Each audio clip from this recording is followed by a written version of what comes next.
Yan po sa ating mga kababayan ay may tinatawag na bipolar disorder. Yan po ay hindi balanse yung chemical sa katawan o tinatawag na chemical imbalance. Nagdudulot yan ng mabilis na pagpapalit ng damdamin o emosyon ng isang tao. Ang aktor na si Baron Geisler ay meron yan. Gaya ng tanyag na pinto na si Vincent Van Gogh. Hindi biro ang bipolar disorder. Delikado raw yan kapag hindi nagamot. Nakatutok si Cara David. Sa Sikatuna Village, Quezon City, may isang maliit na kainan na ang pangalan ay Van Gogh is Bipolar.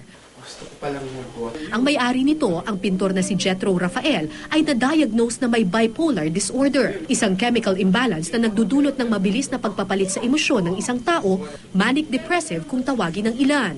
Kapag manic, ang isang tao ay sobrang on the go. At times, they would venture doon sa mga bagay na sobrang risky o nakakatakot. At kapag sobrang down naman or depressive episode, ito yung sobrang lobat ka, pakiramdam mo, down na down, you feel hopeless. Natututunan ko din. Nung kabataan daw niya, hirap na hirap daw si Jethro na makibagay. Marami raw ang hindi nakakaintindi sa kanya dahil may mga panahong napakasaya niya pero biglang iiyak ng walang dahilan. Ang bipolar, it's manic-depressive. So, meron kang glorious highs, meron ka namang terrible lows. So, mahirap yung terrible lows. May suicidal tendencies ako dati.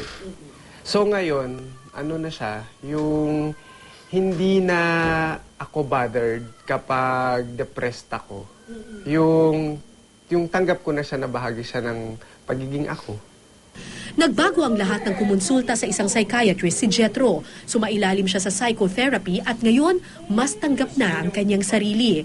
Kapag umaatake raw ang manic depression, sa pagpipinta at pagluluto niya ibinubuhos ang emosyon. I've learned to celebrate all my greatness and at the same time embrace my imperfections. Delikado ang bipolar disorder kung hindi magagamot.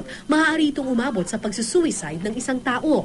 Pero kung matutulungan ng mga eksperto, malaki ang kanilang potensyal. Katunayan, maraming sikat na artist ang may bipolar disorder. Huwag tayong maging mapanghusga sa kapwa. Kasi tignan mo, hindi magiging ganito kaganda ang mundo natin kung wala itong mga different beings, itong mga kakaibang mga nilalang na to, katulad ni na Picasso, Beethoven, Van Gogh, Da Vinci.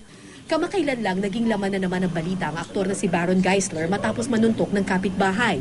Nakakaranas daw si Baron ng chemical imbalance na nagre-resulta sa bipolarism. Ang bipolar disorder ay isang kondisyon na kailangan ng medikal na atensyon. Pero higit sa lahat, pagtanggap ng lipunan at pagtanggap sa sarili ang pinakamahalaga. Bipolar disorder is treatable, is manageable, and at the same time, may mga lunas tayo doon. Ang importante dito yung compliance sa gamot, sa tinatawag natin na therapy, at dapat ang pamilya should be educated also. Yung pagmamahal, yung love, yun yung greatest drug na pwedeng ibigay sa isang tao na may bipolar condition. Cara David, Nakatutok, 24 Oras.